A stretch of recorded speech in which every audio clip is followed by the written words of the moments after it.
د نن ورځې تازه وروستۍ پیښې په خیر راغلی دې ویډیو ته هیله ده د ویډیو تر پایه زموږ سره اوسئ. لومړی کابل نړیوال هوایي ډګر د امریکایي ځواکونو له بشپړ وتو وروسته د عکسونو په دغه البوم کې وګورئ. مسؤلین وایي هوایي ډګر کې ګڼ وسایل او تجهیزات امریکایي ځواکونو په غیر مسؤلانه توګه ویجاړ کړي دي. پاکستان وایي چې دوی نور له افغانستان څخه تلونکي کډوالو ته پناه نشي ورکولی.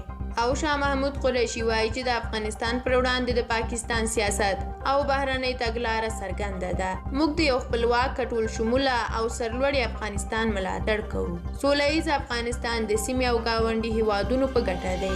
آلمان د آلمان د بهرنیو چارو وزیر هایکو ماس ویلي چې هیواد به یې د طالبانو له لوري د نوي حکومت جوړېدو ته منتظر پاتې شي او وبه ګوري چې دغه ډله څومره خپلو وعدو ته ژمن پاتې کیږي. هغه زیاته کړه له کابل نړیوال هوایي ډګر څخه د چارټر پروازونو پریکړه به د طالبانو حکومت کوي.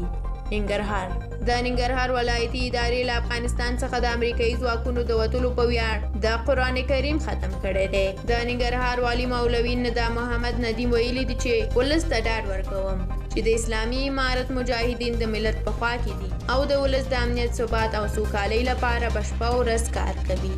او اخري خبر هم دا چې د طالبانو ویاند ذبیح الله مجاهد د کابل له هوایي ډګر د امریکایي ځواکونو د وروستیو پوځیانو له وتلو وروسته په دغه ډګر کې له خپلو ځواکونو وغوښتل چې له ملت سره نرم چلند وکړي ځکه چې هغوی د ملت خادمان دي. ډیره مننه چې د ویډیو تر پایه را سره وئ. زموږ نورو ویډیوګانو ته هم یو سر ووهئ او یوټیوب چینل مو هم در سره سبسکرایب کړئ. تر بیا الله مو مل شه. د خدای په امان.